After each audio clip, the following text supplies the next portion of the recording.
The day my daughter-in-law told me to sleep on the floor because her dog needed the couch for anxiety, something inside me snapped. I had raised a son for 30 years, sacrificed a marriage, and now I was treated like luggage left in the hallway. What they didn't know was, that night, I bought a lottery ticket with the last crumpled bill in my purse. And what happened next? It wasn't just about the money. It was about taking back everything they thought I no longer deserved. This is the story of how I turned from their burden into their reckoning. At first, I told myself it was temporary, that they were just adjusting, that I had to be patient. But patience is a strange thing. It can stretch like warm taffy, but when it snaps, it cuts deep. The rule started small. No strong-smelling food, no noise after 9 p.m., and no guests, of course. Then came the truly humiliating ones. Melissa installed a shared calendar and scheduled my laundry days. My name was listed as Helen, guest. One morning, I overheard her telling Jordan, "Your mom needs a real solution. She can't just drift here forever like a ghost with slippers." I wasn't drifting. I was grieving. Grieving the end of a marriage, the death of a life I built, the quiet betrayal of a son who used to beg me to read him Good Night Moon every night until he fell asleep. Now, he just nodded when Melissa talked about downsizing me. They discussed assisted living facilities like they were picking a hotel. Melissa's favorite was one with bright colors and staff who speak English.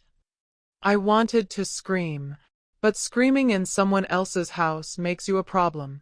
So I smiled, nodded, swallowed every shard of pride. One night, Melissa threw a party for her mom's birthday. There were caterers, champagne towers, and expensive candles shaped like orchids. I wasn't invited.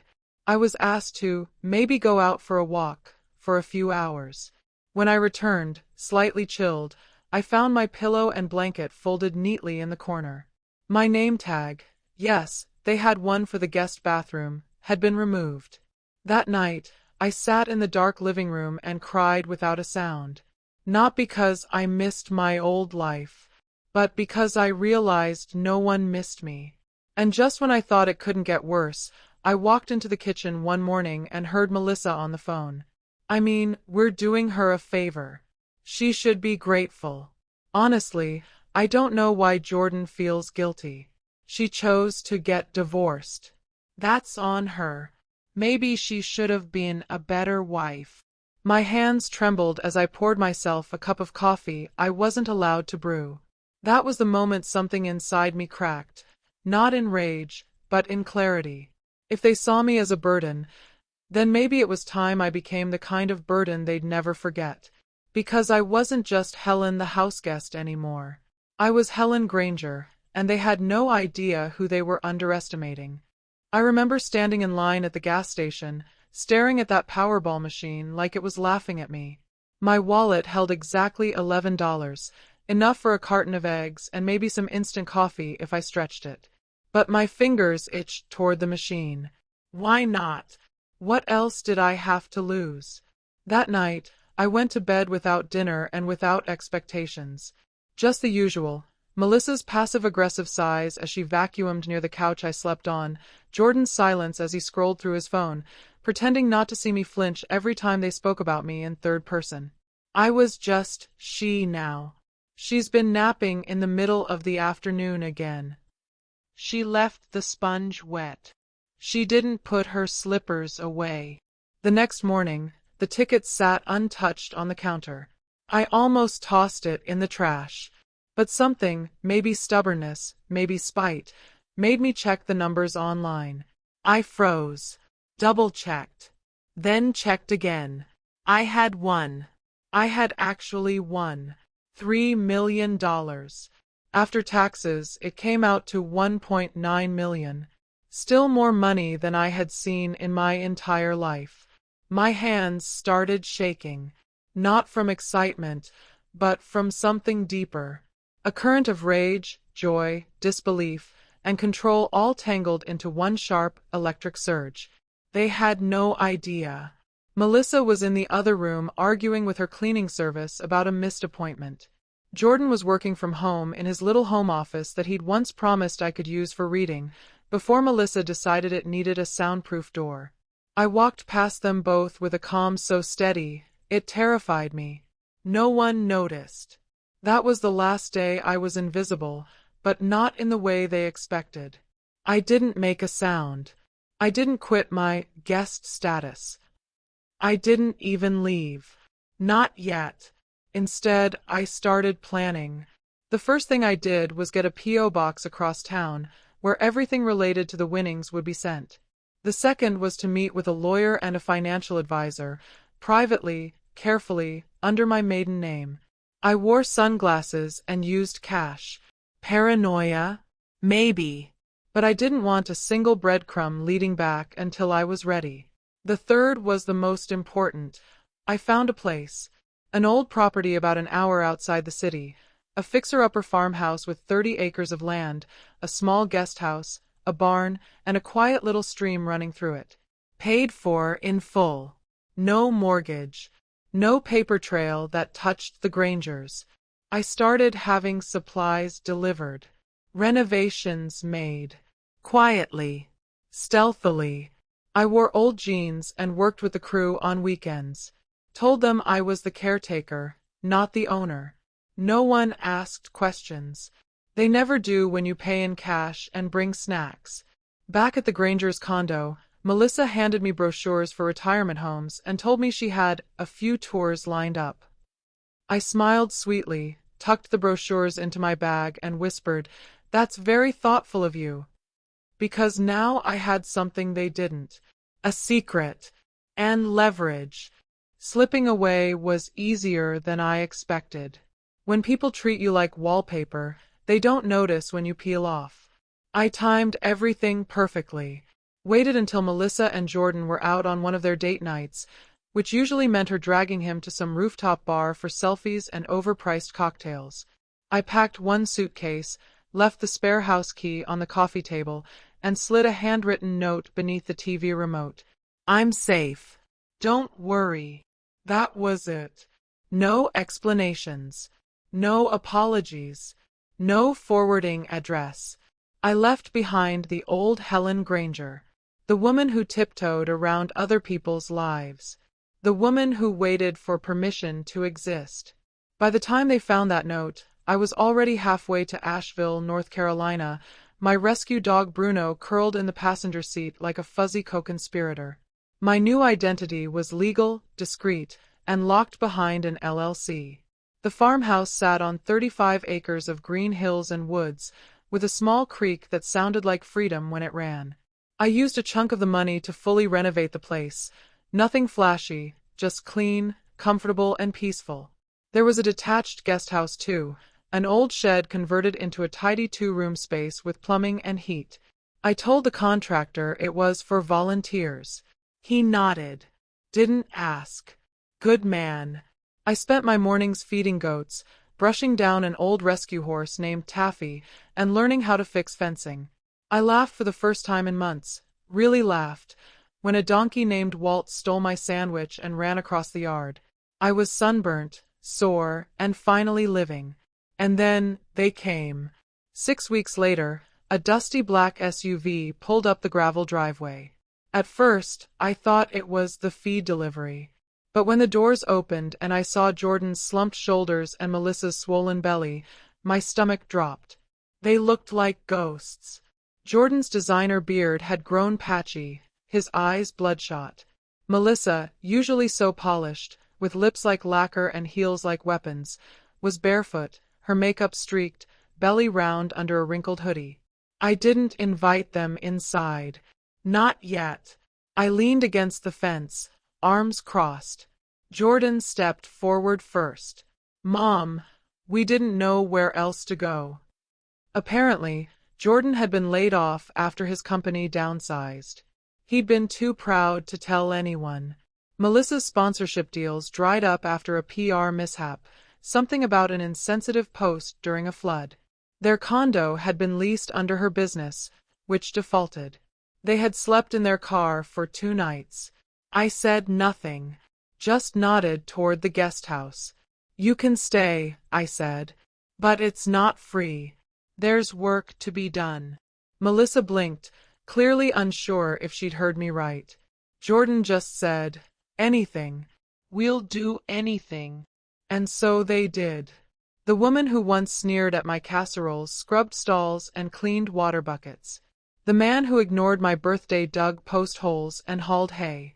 No Wi-Fi, no espresso machine, no special treatment. Just labor, fresh air, and maybe, just maybe, a second chance. But I made one thing clear. This wasn't a reunion. It was probation. And I was the one writing the rules now. I let them stay, but not in my house. They got the guest shed. 1 bedroom, 1 bath, no central heat, a drafty window, and a squeaky mattress. It was clean and safe, but it was no luxury condo with a balcony view and a latte bar downstairs. Melissa wrinkled her nose the first time she stepped inside. I handed her a pair of rubber boots and said, "Don't worry, you'll warm up once you're working." That first week was rough, for all of us. I gave them a chore chart that looked like something from summer camp. Feed the goats at 6 a.m., check the fences before noon. Sweep the barn. Clean out troughs. Melissa gagged the first time she stepped into the chicken coop. Jordan stood with a shovel, staring at a pile of manure like it might move first. I paid them minimum wage, every hour accounted for, every task documented. I wanted no handouts. Not anymore. Melissa called it humiliating. I called it healing. And I said it with a smile. But day by day, something shifted. Jordan, my soft-palmed son who once broke a sweat setting up patio furniture, started fixing things with his bare hands. Fences, hinges, even the old irrigation pump. I watched him bend down, test the soil, and mutter to himself about water flow. He got sunburned, calloused, and oddly, quieter. Melissa took longer. She resisted every rule at first. Claimed she was pregnant, too tired, too nauseous. I didn't budge. You sit, you don't get paid. Within days, she was entering feed logs into the system. I caught her Googling livestock inventory software on her phone. She reorganized the storage shed and started keeping receipts. And then, one foggy morning, she knocked on my farmhouse door. I opened it, expecting another complaint. Instead, she handed me a folder. "I drew up a business plan," she said, "for expanding the rescue. If we qualify for non-profit status, you could get grants, maybe even hire more help." I stared at her, silent. "Also," she added, almost sheepishly, "I'd like to keep working for you, after the baby. Officially. As a staff member. Not as family." It stopped me cold. Not just the words, but the tone. No arrogance. No guilt trip. Just sincerity. For the first time, I saw her not as the woman who'd once rolled her eyes when I asked for a chair cushion, but as someone trying, really trying to rebuild. I didn't say yes. Not yet. But I invited her inside for tea. That afternoon, the three of us sat around my kitchen table for the first time in years. No tension. No performance. Just stories and silence in equal measure. Jordan told me how ashamed he'd felt showing up at my gate. Melissa admitted she used to see me as in the way. I listened. Said little. But deep down, something cracked open. Maybe it wasn't forgiveness, but it was the start of something. And this time, I was choosing what grew in that soil. A month after our conversation over tea, Melissa approached me again, this time more composed, more deliberate. She held a manila envelope in her hand and asked, quietly, if we could talk on the porch. I sat across from her in my rocking chair as she handed it to me. I opened it to find a formal, typed rental contract. Her name and Jordan's were listed as tenants. My name, the owner. Monthly rent, terms of maintenance, mutual expectations. Everything was clear. I want to rent the shed, she said. Long term. As tenants. Not family. I raised an eyebrow. She continued. No favors. No pity. We want to earn our place here. There was no wobble in her voice this time, no edge of entitlement hiding under sweetness. It was straightforward, respectful, honest. She didn't stop there. She opened a second folder, this one filled with documents. Grant proposals, early website mock-ups, social media plans. I found 3 potential sponsors for the rescue, she explained. If we apply by next quarter, we could double the shelter capacity. And I know you don't like publicity, but if we position the story right, we could still protect your privacy. Jordan, meanwhile, had enrolled in online classes for veterinary technician certification. I watched him return late at night, mud-caked and exhausted, then crack open a textbook while heating leftovers on the stove. No more whining. No more detachment. Just effort. It was strange, really. How people reveal their true selves when the lights dim, when there's no applause, no audience, no cushion beneath their pride. And in that silence, something human, something real, starts to emerge. Then, one quiet evening, Melissa said something that stayed with me. We treated you like a ghost, Helen. Like you didn't exist unless we needed something. And I can't undo that. But if you'll give us the chance, we'd like to become people you're proud to know. Her voice cracked at the end. Just barely. I didn't answer right away. I didn't rush into some neat, teary closure. That wasn't what this was about. But the next morning, I left a handwritten note on the shed's kitchen table. Keep showing me. No grand speeches. No hugs. Just that. An open door. A sliver of grace. And over the next few weeks, they did. Melissa followed through on the grant, launched the website, and secured a local feed sponsor. Jordan started volunteering at a nearby animal clinic on weekends. They saved up for a used car. They cooked me dinner, nothing fancy, just stew and biscuits, and sat with me as we watched the goats graze at sunset. And for the first time in a long time, I didn't feel like I was surviving my life. I was living it. Not as someone's burden. Not as someone's backup plan. But as a woman who knew her worth, and finally, was treated accordingly. Family should be a place of love, not control. But what happens when the people who are supposed to care for you only see your presence as an inconvenience? Sometimes, the deepest strength lies not in yelling or slamming doors, but in walking away with dignity, building something of your own, and letting your silence speak louder than revenge. I didn't destroy my son and daughter-in-law. I gave them a mirror. And in time, they chose to change. That, to me, is the most powerful justice of all.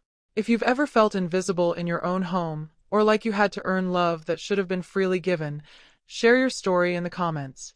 This is a place for healing, not shame. And if this story meant something to you, hit that subscribe button. We tell real stories here. About pain. About growth. About justice that doesn't shout, but leaves a lasting echo.